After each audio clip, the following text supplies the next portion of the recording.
Assalamualaikum warahmatullahi wabarakatuh. Perkenalkan, nama saya Muhammad Raffi Firman Rusidi dengan NIM 24051204065 dari kelas TI 2024B. Di sini saya akan menjelaskan secara singkat sejarah perkembangan internet di dunia. Latar belakang dibuatnya internet adalah berasal dari kebutuhan militer pada masa Perang Dingin. Departemen Pertahanan Amerika melalui lembaga risetnya yang bernama Defense Advanced Research Project Agency atau DARPA ingin menciptakan sebuah sistem jaringan komunikasi yang tangguh. Tujuannya adalah untuk memiliki jaringan yang tetap bisa berfungsi meskipun sebagian hancur akibat serangan nuklir. Mereka membutuhkan sistem yang tidak terpusat di satu titik agar informasi tetap bisa disampaikan walaupun dalam kondisi darurat. Pada tahun 1969, DARPA menciptakan ARPANET. Terobosan ini berhasil menggabungkan 4 komputer pertama di lokasi yang berbeda, yakni pada Stanford Research Institute, University of Utah, University of California Los Angeles, dan University of California Santa Barbara. Ini adalah pertama kalinya beberapa komputer bisa berbicara satu sama lain dari jarak jauh, membentuk sebuah jaringan. Demonstrasi awal ini menggunakan hardware dan software berbasis Unix, yang kelak menjadi cikal bakal sistem operasi Linux. Keberhasilan DARPA dalam mengembangkan ARPANET menarik banyak minat publik dan universitas. Namun, di balik banyaknya minat kepada ARPANET ini menjadikan manajemennya menjadi buruk. Pada akhirnya, ARPANET dibagi menjadi dua, yakni MILNET yang diperuntukkan untuk keperluan militer dan ARPANET yang digunakan untuk keperluan non-militer seperti pada riset universitas dan perusahaan. Nah, gabungan dari kedua jaringan inilah yang kemudian dikenal sebagai DARPA Internet, yang seiring waktu disingkat menjadi internet yang kita kenal sekarang.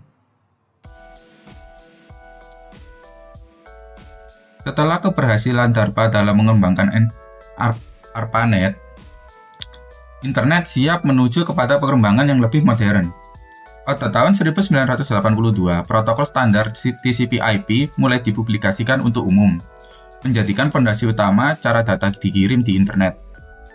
Kemudian pada tahun 1986, NSFNet atau National Science Foundation Network dibangun dan secara bertahap menggantikan peran ARPANET sebagai tulang punggung riset internet di Amerika. Lalu pada tahun 1984, sistem nama domain DNS mulai digunakan menggantikan alamat IP yang rumit dengan nama yang mudah diingat, contohnya pada www.google.com. Dan pada akhirnya pada tahun 1990, ARPANET resmi dibubarkan, namun internet masih harus tetap berkembang pesat. Setelah dibubarkannya ARPANET, muncullah World Wide Web atau yang biasa kita kenal WWW. Sebelum tahun 1990, internet hanya berbasis teks dan sulit diakses oleh masyarakat umum. Dan pada tahun 1990, seorang ilmuwan di CERN bernama Tim Berners-Lee mengembangkan World Wide Web atau WWW, sebuah sistem untuk mengakses informasi melalui hyperlink yang bisa ditampilkan secara grafis. Lalu kemudian pada tahun 1993, Internet didirikan untuk melayani pendaftaran nama domain dan menandai awal era komersialisasi internet.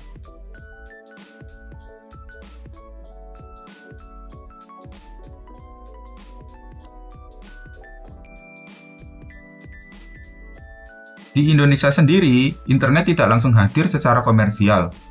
Awalnya pada tahun 1986, inspirasinya datang dari kegiatan para amatir radio di ITB yang menggunakan teknologi radio paket untuk saling terhubung dan bertukar data.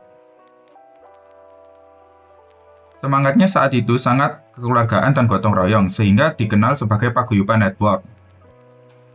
Dan tokoh-tokoh yang mengembangkan Paguyuban Network adalah seperti Ono Wipurbo, RMS Ibrahim, Suryono Adi Sumarta, dan Roby Subiakto.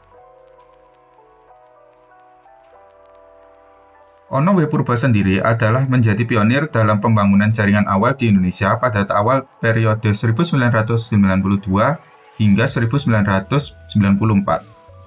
Setelah internet berkembang pesat di Indonesia, internet mulai dikomersialisasikan di Indonesia pada tahun 1994. Ipteknet menjadi ISP pertama yang beroperasi, disusul oleh Indonet sebagai ISP komersial pertama yang menyediakan akses ke publik yang awalnya menggunakan koneksi dial. Namun, yang benar-benar membuat internet meledak di kalangan masyarakat adalah warnet. Fenomena warnet ini sangat meledak di Indonesia.